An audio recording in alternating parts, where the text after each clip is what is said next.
Hey everyone, I'm the Canadian Lad, and today I watched Doctor Strange in the Multiverse of Madness official trailer at 0.25x speed and found some incredible details. I'm gonna break it down shot by shot and include the Super Bowl TV spot as well as the official poster which has a bunch of Easter eggs. But first, I'd like to thank today's sponsor, Call of Entia. Call of Entia is a unique puzzle RPG style game that mixes match 3 puzzles with battle, magic, and dragons. Legend has it, knights have waited 100 years, yet the Dragoneer remains a legend. The protectors are forgotten, the creator hasn't arrived, the time portal is damaged, and darkness wreaks havoc. But once the 5 sages reignite the flames, the time portal will reveal the truth. The wind whispers a cry for help to the chosen one. Can you hear the Call of Entia? I really like the variety of gameplay in Call of Entia. The 3-match puzzle gameplay is addicting, but there are different battle modes like Alliance Wars, 1v1 battle, and Fallen Titans. You can build a shire, train soldiers, and even become a ruler. It's not uncommon to run across unique enemies like the Headless Horseman. Collect and level up over 50 epic heroes, strategizing which ones to use. Dragons are your strongest allies and a secret weapon in battles. Finding a legendary dragon will reveal the secrets buried in the world of Entia. Join an alliance to play with millions of players around the world and collect awesome rewards. Or find your own allies and join an event to get free items. Click the link in the description or scan the QR and use my code CanadianLand. The first 300 people will get 200 gems, 30 plus energy points, and 30,000 gold.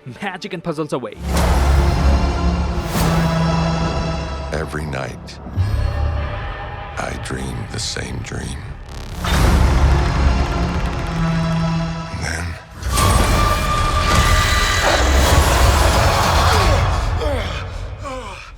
So the trailer opens with a close-up shot of Steven's eyes. We even get a zoom-in shot of Wanda's eyes later in the trailer. And what does an eye represent in terms of something really dark and fancy? The Illuminati. This is signature Sam Raimi style, by the way, where he did the same in Spider-Man 2 as well. We then see Steven looking at an alternate version of the Sanctum, which is disintegrating just like we've seen in What If Episode 4. So this could probably be taking place inside the nightmare dimension. As Steven also says, and I quote, "Every night I dream the same dream." So someone is manipulating him into having the same nightmare over and over again. And if you notice this giant red glare at the background, this could be an indication as to who exactly is manipulating Steven. And the answer is Wanda Maximoff, aka Scarlet Witch. I like how creepy this shot looks. There's an empty bench in the middle of nowhere, and there are trees but no leaves. And if you notice, even though there are bones and skulls everywhere, but the biggest pile is just in front of the bench. Now onto the next shot, the doors of this alternate Sanctum Sanctorum opens up. But notice there's a demonic figure in the doors, which kinda looks similar to the cover of the Darkhold, and the interior is also painted in black, whereas our universe's Sanctum is painted in blue. Now after the door opens, we see the same staircase that we've seen in the previous trailer, but this time from a different angle. But notice there were some differences between the two versions. The previous trailer didn't have this chair and this small table by the stairs. So within a few seconds of this brand new trailer, we saw a bench and now a chair inside the Sanctum that wasn't previously there. All of this are indicating that someone definitely lives inside, aka the evil Strange. And notice the stairs don't really lead us anywhere. It's almost a never-ending staircase, and that's why we again see this red glares in the sky. In the next shot, we see a teacup shattering on the floor. But notice if you look closely, we can see the shadow of Strange's cloak, indicating something bad started happening, and as a result, Steven might have dropped the tea from his hand. We then see America Chavez is strung up in a similar fashion as Wong was in the previous trailer, and that tells me Scarlet Witch must be behind this, as we had figured out previously that Wong at one point will be held hostage by Scarlet Witch. And now in the second trailer, we see America Chavez receiving the same treatment. So the threat must be the same. And notice how one side of Strange's face is reflecting red, the color that represents chaos, aka Scarlet Witch's magic. And the other half of his face glows with the blue lightning. This is because he's directly looking at America Chavez. And behind her, a star-shaped portal is opening up. And this is what's reflecting on Strange's face. Now notice the leaves flying around Strange. Does it ring any bells? Well, the previous trailer opened with a similar shot where the wind was blowing out leaves in Camartage, meaning this shot of Strange and America Chavez might be taking place inside Camartage. Now this giant monster that we see with ribbons all around its face does possess a similar structured body like Gargantos, and that tells me that Wanda won't just send one monster after Chavez, she will send multiple. And how did Wanda come in control of these monsters in the first place, you ask? Well, because secretly she has been studying the Darkhold, which is corrupting her mind and giving her power over all these weird creatures. Then we see Defender Strange, who has a ponytail falling into a star-shaped portal. And in the Super Bowl TV spot, we got a better look at Defender Strange. So my theory is, when America Chavez gets attacked by this monster, both versions of Strange were there. But then Chavez opens one of her portals and they all get sucked into a different reality. Notice in the Super Bowl TV spot, Defender Strange was perfectly fine. But while traveling through the multiverse, his face is now bleeding, almost as if something with claws has attacked him. This backs up my theory though, as this could be Defender Strange before the fight,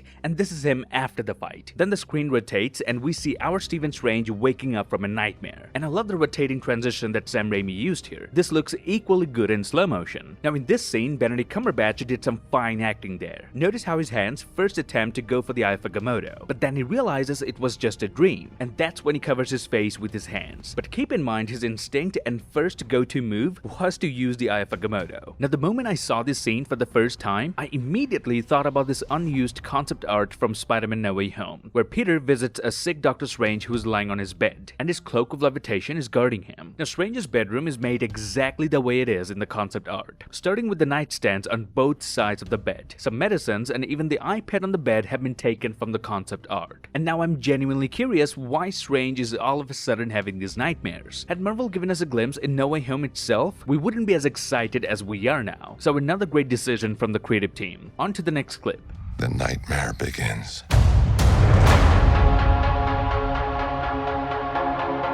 I did what I had to do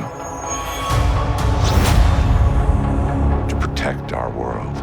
Then we see this shot of Strange's broken watch, but the camera quickly focuses on Strange's reflection. A gentle reminder that the first Doctor Strange movie was about time, but in this film it's about him. Then we see the official Marvel intro, but notice the first panel that Marvel used in this specific trailer is a comic panel of Captain Marvel saying "Get off me." Now we know the panels change in each film, featuring characters that will appear in that particular movie, so the fact that Marvel decided to use this particular comic panel might be indicating something. More about this at the end. Then we see Strange performing magic using the Darkhold. Now why would Strange be harnessing the Darkhold to perform magic? Well, I think Marvel already gave us an answer there, and I did predict this in my previous trailer breakdown as well. Notice when Strange shuts down the magic and slams it right back into the book, there for a split second we can see a triangle-shaped symbol, which is also the symbol for Marvel's Illuminati. So my theory is Scarlet Witch was here performing magic to find where the Illuminati is, and then Strange appeared along with Chavez and performed the same magic to see where Scarlet is headed next. Strange then says, "I did what I had to do to protect our world." Now Strange might be saying this line to someone from a different universe. I mean, if that wasn't the case, he might have said to protect this world instead of our world. Moving on.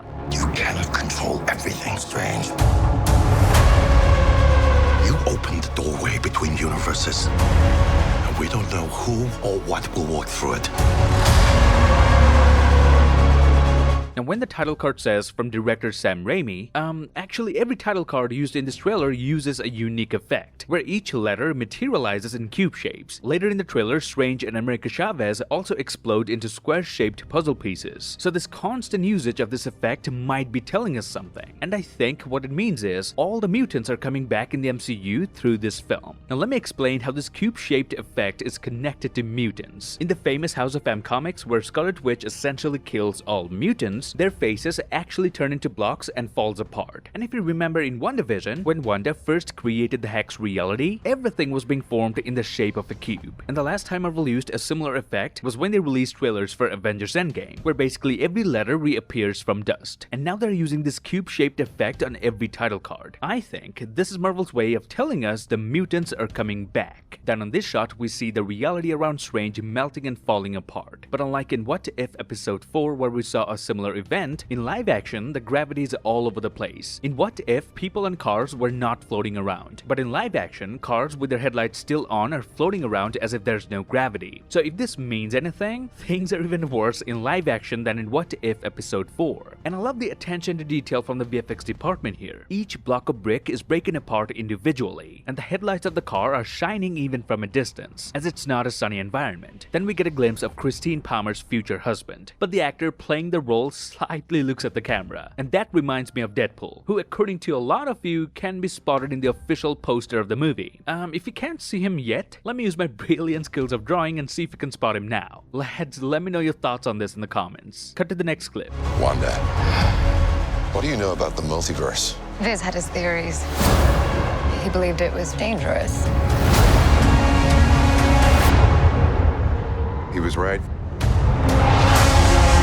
We see Steven visiting Wanda in her garden and asking if she knows anything about the multiverse. She says Vision had his theories and told her that exploring the multiverse could be dangerous. So by exploiting the multiverse in order to get back at children, she is directly going against the suggestion Vision made. Now after the second official trailer, the internet was quick to figure out one thing, and that this garden of Wanda is in fact a lie. Because later in the trailer, when Wanda calls out the hypocrisy of the society who deems Strange as a hero but her as a villain, notice the outfit Strange is wearing. That's the exact same outfit and the exact same hairstyle he had in the garden while meeting Wanda. So this is just before and after Wanda lifted her illusion. She's projecting this illusion to the world to hide her darker side. Now if you go back to my previous breakdown, I did predict this way back in December. I knew something was off looking at Wanda, living all peacefully by herself in such a massive garden, especially after committing a felony of enslaving an entire town. The MCU is famous for punishing its heroes by bringing them under the same law as it applied on the general public. So it seemed a bit weird to see Wanda getting away with what she had done. But now everything makes sense, as we know this was all an illusion. And I think this is why Wanda might be the villain in this movie, as she would want to possess the powers of America Chavez, which would allow her to travel to another universe and get her children back. We then see Rintrah making his official debut in the MCU. Rintrah in the comics is a magical green minotaur from another dimension, who is sent by his mentor to learn from Doctor Strange. Now in the next shot from the Super Bowl TV spot, we can see Wanda, aka Scarlet Witch, surrounded by broken mirrors. We saw the Watcher in a similar sort of chamber in What If Episode 8, where the Watcher would stay in a chamber surrounded by the prism of time. And notice Wanda's fingertips are still black, indicating the Darkhold has totally corrupted her. Now her being in a similar chamber as the Watcher from What If could indicate that at one point in the film, Wanda will reach a location beyond time, which could be one of the most scariest things to happen to this universe. Moving on.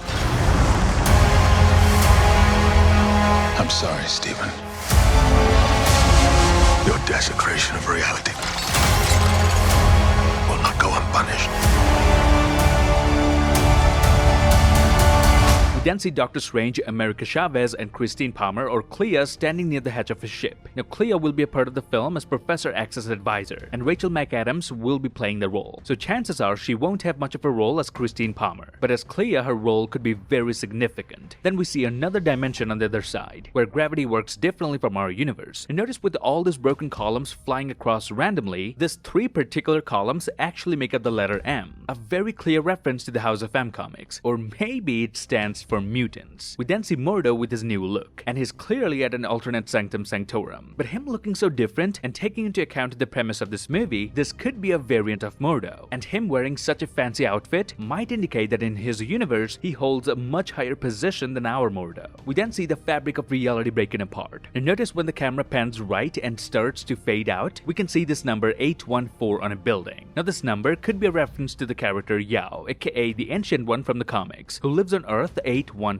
I understand I could be reaching here, but we also have to take into account that this is probably a set Marvel build, so random numbers may not be that random. I did mention this detail in my previous breakdown, so apologies for repeating it here again. Doctor Strange then gets arrested with some very advanced handcuffs. Notice it has two different symbols, and when the symbols match together, that means it's now locked. Details like this is why I do these breakdowns. Strange is then escorted through the hallways by some Ultron bots. So basically in this universe, the Ultron program succeeded instead of turning on Tony Stark, inadvertently meaning in this universe, Tony Stark has reached his peak level. And according to rumors, Tom Cruise, who was originally cast to play Tony Stark, will don the suit of Superior Iron Man. Now, back in 2007, Tom had asked to remove the helmet of Iron Man, so the audience could see his face at all times, and that's when Marvel and Tom Cruise had to go their separate ways. But Superior Iron Man, even in the source material, doesn't wear any helmet, so this is the perfect version of Tony Stark that Tom Cruise was looking for, and getting him on board could be as epic as getting to see Toby back in the MCU. Strange is then brought before the Illuminati. Now there are 7 chairs, 3 on the right and 3 on the left of Strange. The middle one, of course, we can't see because of Strange's body, so a total of 7, but there are only 6 members of the Illuminati in the comics, so it might be a bit different in the movie from the comics. Now the trailer heavily implies that both Charles Xavier and Baron Mordo will be members of the Illuminati. But who else will show up to judge Doctor Strange for his so-called desecration of reality? And here goes my theory based on what I can make out from this shot. The one on the far left could be Reed Richards, the founding member of the Fantastic Four, and on the far right is of course Mordo. But beside him could be Haley Atwell's Captain Carter. In the official poster, Captain Carter's shield can be seen as well, so her being on the team is almost confirmed. Now the last member could be Maria Rambeau, a variant of Captain Marvel. Now notice how the walls and the interior inside this HQ are painted white, whereas the Citadel at the end of time, aka the home of He Who Remains, is black. This could be a major indication how these two organizations work differently. One could be operating to punish actual multiversal criminals, and the other is just there to ensure his survivability. At this point, I wouldn't be surprised if it's revealed that at one point He Who Remains, or Kang, used to be a member of the Illuminati, but he was casted out. And notice how Mordo almost disappears when he walks in front of the Illuminati panel. This is probably because of the sun casting shadows, but it could also be intentional for Marvel, as they don't want to reveal the lineup of Illuminati in the trailer itself, so they might have CGI'd them out with shadows. On to the next clip.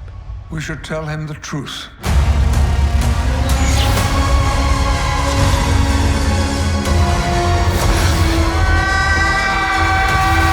Then comes the biggest surprise of the trailer, Patrick Stewart's voice saying we should tell him the truth. Now the truth could very well be the answer as to why we never saw any mutants in the MCU so far. Professor Xavier might tell Doctor Strange that Scarlet Witch had already committed genocide by killing all mutants, so her going after Chavez isn't the worst thing she has done, and there's no two ways about fixing her. Scarlet Witch must be stopped. Strange needs to accept that and learn to live with the truth. And if this does turn out to be the truth, that will mean an event like House of M where all mutants were killed by Scarlet Witch has already taken place in the MCU, we just didn't know it. But how would it make sense as Wanda didn't unlock her full potential until the events of WandaVision? Well, Scarlet Witch is a Nexus being in the comics, and that could explain how she might have done that in the MCU. Now notice this wound on Strange's forehead. The last time we saw this, Strange had his cloak, and was trying to protect America Chavez, so him appearing before the Illuminati may be soon after that. We then see Strange and Chavez tumbling through the multiverse, and they go through a universe where there are dinosaurs. And that's not even the craziest part, because moments later we see another universe which is all animated. We see a traffic cone, a car, a few windows, and even some stairs. So the direction Marvel is heading, it is absolutely possible that in a future movie, or in this film itself, we may see live-action characters interacting with animated characters, and that will really open the door to an infinite amount of possibilities. And notice when Strange and Chavez smash into this animated reality, the glass on the outside world is real, but the glass inside changes to animation as well. And notice half of Strange's body is inside the animated reality, and the other half is outside. And that's why only half of his costume gets animated. Now, if you watch this at 0.2 Febic speed, you'll be able to catch the transition between the real world and animation. This one by far is my favorite detail from the trailer, and that's not even it for this scene. Notice how America Chavez holds onto Doctor Strange's Eye of Agamotto. I mean, she's just a kid trying her best to keep close to Strange, as he's the only one who can protect her from all this chaos. Now, Strange must have seen Chavez trying to hold the Eye of Agamotto in order to remain close to him. So in the next shot, Strange is now holding Chavez in his arms. Scenes like this are already hinting towards Strange becoming a father figure for Chavez. Moving on. Things just got out of hand.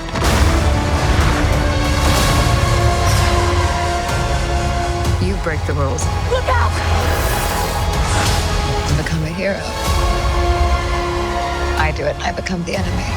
We then see Wanda fighting a mysterious character in the Illuminati HQ, because the same statue can be seen in both shots. Now let's talk about this mysterious character for a moment. A lot of people are saying this is Superior Iron Man, some are saying this is Maria Rambeau, an alternate version of Captain Marvel, and some are even going as far as saying this is Jean Grey. Now if you ask me, I don't think this is Superior Iron Man, solely because the shape of this character's body would make more sense if it's a female character. So my theory is it could either be Maria or her daughter Monica Rambeau. In her universe, she probably got powers from the Space Stone instead of Carol Danvers. So for the remaining part of this breakdown, I'll call this character Captain Marvel for the ease of understanding. Now notice how Wanda stops Captain Marvel's photon blast with her chaos magic, and then she was about to fall but quickly uses magic to get back on her feet. So I can already tell the action sequences are gonna be epic in this movie. Then we get a glimpse of Master Hamir at Kamartaj, who Strange originally thought to be the Ancient One. Now the shot where we see Gargantos has been significantly changed and improved over the previous one. In the previous trailer, Gargantos didn't look as alive as it does now, and the eye of this massive elusive creature has been made bigger as well. But notice the bus that Gargantos throws is now significantly more damaged than the previous version, and this taxi has been replaced with this upside-down car to increase the overall intensity of the scene. This visual improvements totally justify why Marvel delayed this film to May this year. I mean, just by looking at them side by side, you can tell how much VFX improvement they have done over the last 30 days. But even though they improved this shot of the bus, they didn't make any changes in the next shot, which is a slight continuity error to be honest, but we can ignore that for now. And then we see Strange looking at his own statue, but this is probably taking place in another alternate universe. In fact, judging by the surroundings, this looks like a society from the year 2050 rather than 2024. The statue doesn't have the eye of Agamotto, nor does it have any facial hair on Strange. Not really a detail, but I'm just telling you in case you didn't notice. On to the next clip.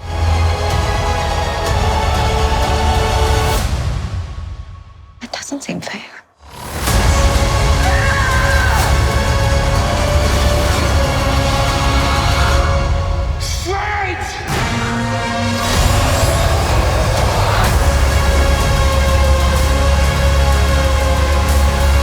Okay, so we see two Wandas interacting with one another. Now, this room appears to be a combination of the living room from WandaVision Episode 6 and Episode 9. The pillow covers in the background represent both colors of Billy and Tommy, Wanda's twins. There were even two scooters right by the stairs, but notice the staircase is missing half of its railing, and some of the furniture are shattered as well, indicating a fight may have taken place between the two Wandas. Now, this scene scares me, because having two Wandas interacting with each other means Scarlet Witch successfully harnessed America's power and teleported herself into a reality where she could physically go see her twins. This is not an astral projection of Scarlet Witch. She's physically there in the presence of another Wanda. But if she managed to do that, why is she crying? And why is the other Wanda comforting her? I can't believe this is the first movie Sam Raimi directed in the MCU, and he has already gave us a scene of Wanda touching herself.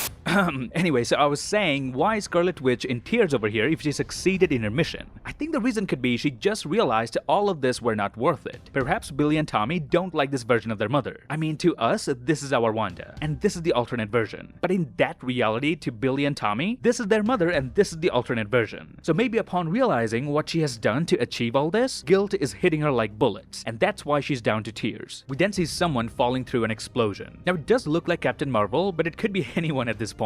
Whoever that is, it is definitely taking place inside the Illuminati HQ, because if you notice the pillars and the glass pattern on the ceiling, it's the exact same one as we've seen previously. Wong then fights Gargantos, and in the background we see the same bus that Gargantos will throw at some point. So Wong is actively fighting this monster, but then doesn't show up when Gargantos throws the bus, meaning Wong might get knocked out by Gargantos after this scene. Now, this scene is also taking place inside the Illuminati HQ, where Wanda is bleeding from her head. But notice the blood on her t-shirt. It doesn't look red. Might indicate that she killed someone whose blood is blue. Now, we've never really seen Wanda bleed as much as she's bleeding here, so it's safe to assume the opponents she's gonna come up against in this movie are gonna be the most powerful she has ever fought. Then the camera zooms into her eye in a typical Sam Raimi fashion. But notice Wanda's chaos magic doesn't move at all. In fact, she doesn't move at all. It looks as if someone is going inside her head through her eyes. So could this be Professor X trying to control Wanda's mind? Let me know what you think about this. Now, in Wanda's eyes in the reflection, we can see two glass cages, which will look familiar if you've seen the Super Bowl TV spot. In one of them was held America Chavez, and that's exactly who we see here in this reflection. This explains why Wanda came to this facility in the first place, because she was looking for America Chavez. Then the trailer ends showing us a zombified Doctor Strange who has multiple arms, which is something we saw him do in Infinity War. Now, we have also seen a zombified Wanda in the TV spot, but I don't think they're different entities here. I think Defender Strange at some point will have a cruel fate where he becomes a zombie. Now, let me explain how I figured that out. 1, they're both wearing the same outfit. 2, they have the same ponytail. And remember I told you Defender Strange had these claw marks on his face? Well, the zombified Doctor Strange also has the same claw marks on his face. So it's safe to assume they're not two different entities. Defender Strange will in fact turn into a zombie at some point. Now, one last detail from the trailer is the new title card that appears at the end. This is the third different title card of this film, and not to the fact that there will be 3 different versions of Strange. And that's it. This would be my breakdown of the official trailer of Doctor Strange in the Multiverse of Madness. I hope I was able to give you lads a few new details that I didn't catch before. If I did, then please give me a thumbs up, grab the subscribe button, and turn notifications on. Follow me on Instagram and Twitter to get updates about my videos. Till then, I'll see you lads in the next one.